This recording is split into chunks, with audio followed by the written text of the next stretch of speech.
On March 28th, a 7.9 magnitude earthquake hit Myanmar, Mandalay, the country's second-largest city, located near the epicenter.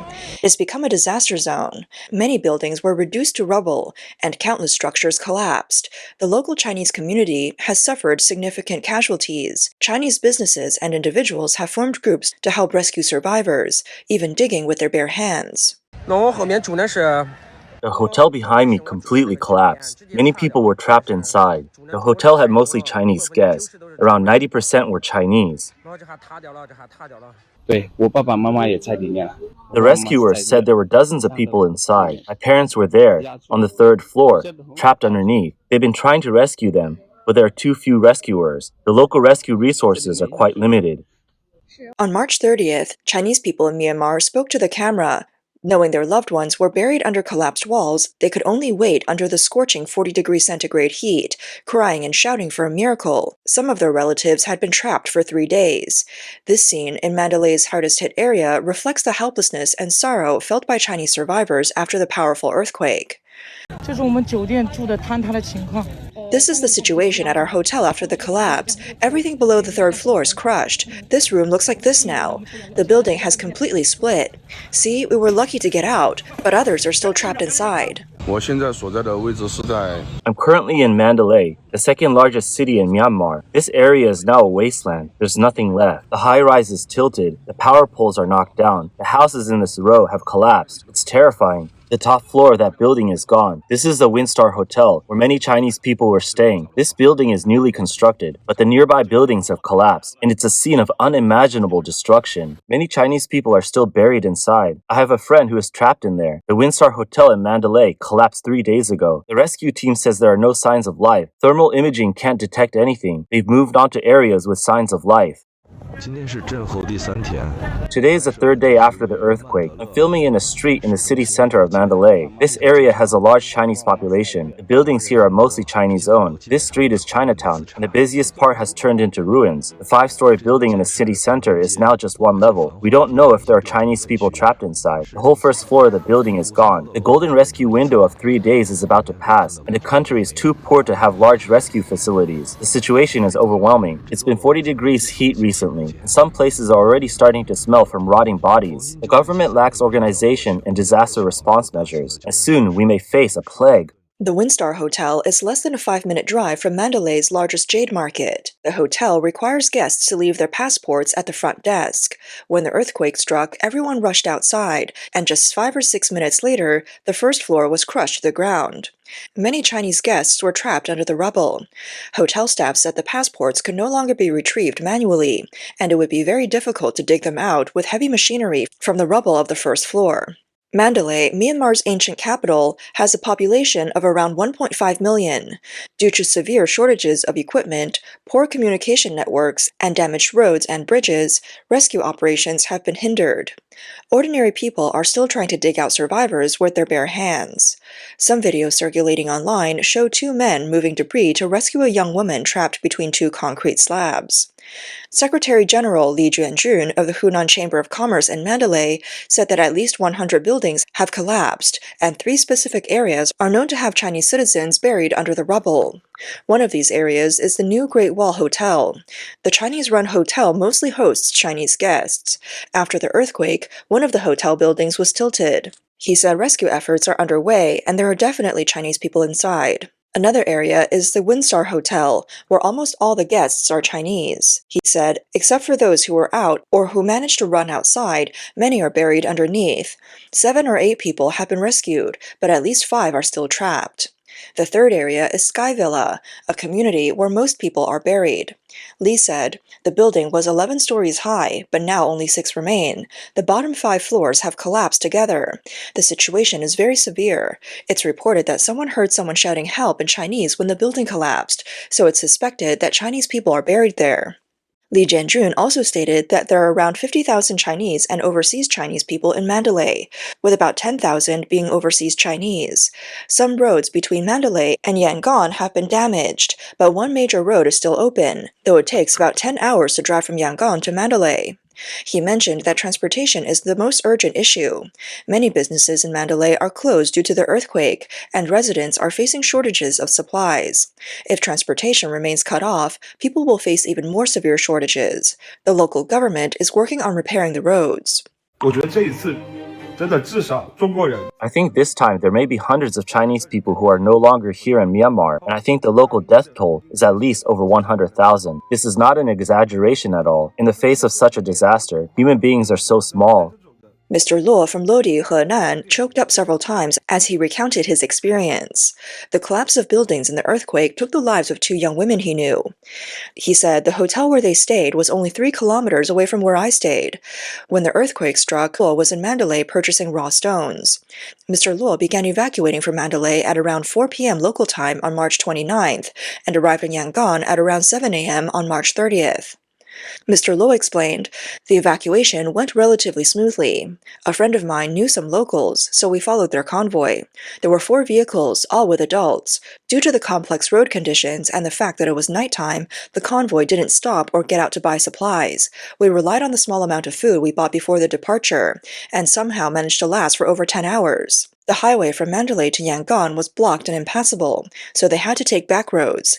These areas were already chaotic before the earthquake, and recently they heard reports of robberies and kidnappings along the route.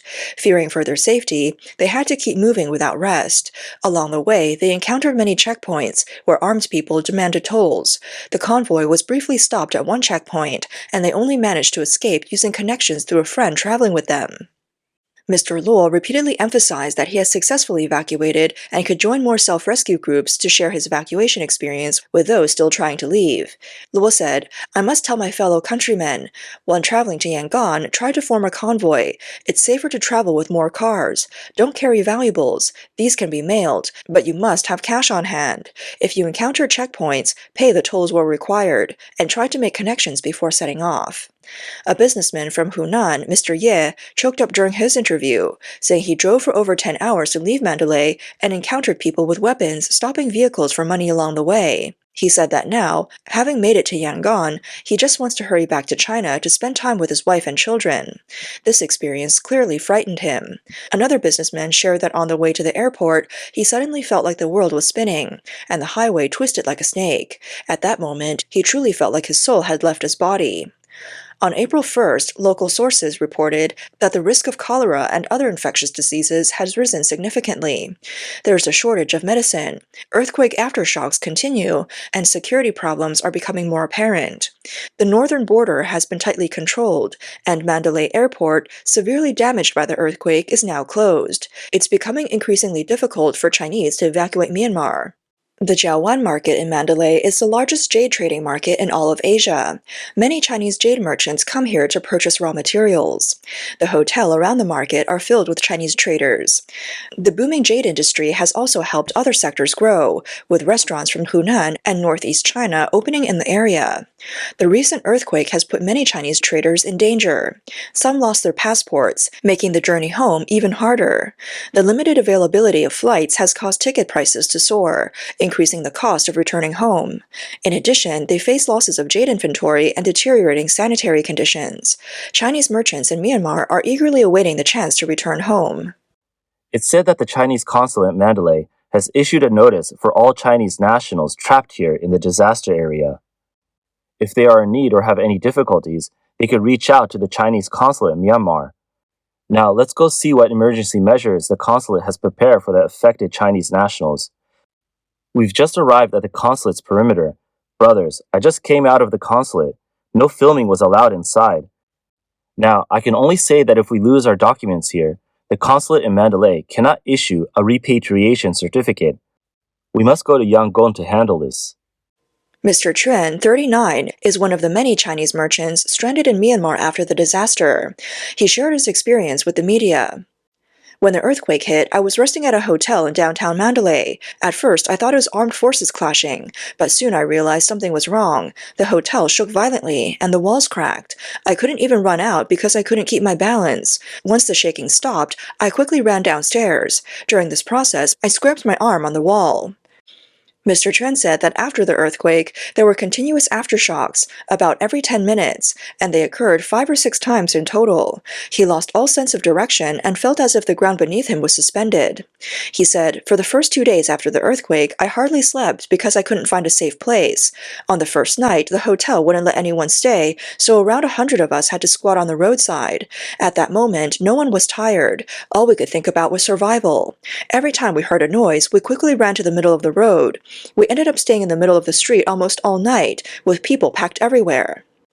The second night, through a friend's introduction, we found a relatively safe hotel in Myanmar that had minimal damage during the earthquake. We laid some cardboard in the lobby and managed to rest for a while. The hotel staff were considerate and gave us bed sheets to keep us warm. But around 1 a.m., we received a notice saying that the aftershocks were quite strong, and for safety, we had to sleep back in the middle of the road. After the earthquake, communication was cut off, and all the restaurants closed. Finding food became a luxury. On the first day, I went without food the whole day, only managing to find a store the next day to buy some instant noodles and bread to survive. Now I have 4 packs of instant noodles and some bread. Luckily, the hotel provides hot water. The prices have skyrocketed, and many items are unavailable. Taxi fares have doubled. The price for a ride from Mandalay to Yangon, which used to cost only a few hundred RMB, have now risen to 1,800 RMB. When people think of Myanmar, the first thing that comes to mind is usually scam groups or kidney deals, but in reality, many Chinese here are just trying to make a living away from home. If conditions in China were better, who would want to come to this hot, dangerous place? Now, many of our fellow countrymen are focused about the outbreaks of diseases following the earthquake, and they're gradually heading back to China. But after this earthquake, returning home has become our most urgent desire. Now, the problem is that too many people want to go home, yet the high ticket prices and limited return options make it difficult to get back. The cheapest tickets now cost around 3,500 yuan, and some are even being sold for over 10,000 yuan. Many people's passports are buried in the hotel rubble, so they can't return home at all. Mr. Chen said, "I asked the airline staff, and the earliest flight home is scheduled for April 4th. I plan to borrow money from friends to go home as early as possible. If I stay here any longer, I fear I won't be able to handle it mentally." On the third day after the earthquake, I went back to the hotel to pack 2 pieces of clothing. I haven't changed clothes for the past 2 or 3 days, and my clothes are soaked in sweat. When I went back, I realized that I had lost some goods in the earthquake. In the chaos, some jade stones have disappeared, and I estimate my loss to be around 100,000 yuan. Mr. Mei Zhenggang from Henan was resting at a hotel in Mandalay when the quake hit. He immediately ran downstairs and saw that the hotel walls had cracked. He was lucky to get out, but another nearby hotel completely collapsed during the earthquake, and he saw casualties being carried away along the way. Mr. Mei, along with other Henan natives, including Mr. Chen, Mr. Zhang, and Mr. Tan, organized a group of fellow Chinese people to rescue others. Mr. Zhang even provided safety helmets, reflective vests, gloves, and masks. While at a collapsed nearby hotel, Mr. Mei saw bloodstains among the rubble, and phones kept ringing under the bricks. Later, it was confirmed that the phone belonged to Miss Zhao, a Chinese national, who had been rescued and sent to a hospital. Mr. May said, "Around 10 a.m. on March 29th, I had to leave the rescue site. There was only one large excavator at the scene. From yesterday to today, I've seen 4 Chinese people rescued alive, but others had no signs of life. Some say there are still 10 or 20 people trapped inside, but no one knows for sure how many are still stuck." Zhang Juan, the owner of a restaurant in Mandalay, also went to the collapse site. She had only arrived from her hometown of Nanyang, Henan, after the Lunar New Year to open the restaurant. She had previously stayed at the collapsed hotel for 2 months. Some people had already escaped before the collapse, and some trapped people were rescued afterward. She saw several Chinese nationals buried under the rubble, and she could see a girl's arm, but it was unclear how many others are still buried. By noon on the 29th, there was no longer much rescue activity. As a restaurant owner, she could only do her best to provide food to those in need. She's also collecting donations and preparing medicines to help the affected people. Due to poor signal, her voice was interrupted during the call, and she choked up as she spoke. Mr. Hu, who had planned to return to China on March 31st, attempted to charter a car from Mandalay to Yangon to catch his flight home, but no one dared to drive him. He heard that some jade merchants had driven to Yangon on the morning of the 29th, but by the early hours of the 30th, he hadn't heard any news of their arrival in Yangon. Mr. Hu said, "The roads around here have been destroyed, and we have no idea about the road conditions. Even if we can charter a car, no one can be sure where it will take us. Along the way, there are 7 armed checkpoints, with each demanding road tolls. The most dangerous moment was in the Nabito Mountains, where 5 masked men with AK-47s stopped the convoy. The leader knocked on the car window with his gun barrel and shouted, 500,000 yuan per car. If you don't pay, we'll take you." Wang Shanbo, a Chinese jade merchant in Mandalay, said that the local rescue organizations have not arrived yet. Many residents are afraid to stay in their homes due to damage, and some hotels have refused to accommodate guests, saying they won't accept anyone after April 1st. A vehicle carrying 10 people was evacuating from Mandalay City to a relatively safe resort area known as Mai Mau. But the roads out of the city are congested, and there are long queues at the gas stations. Frequent aftershocks and a lack of equipment have hindered rescue efforts in Mandalay. The crucial 72 hours have passed, and the death toll is expected to rise dramatically.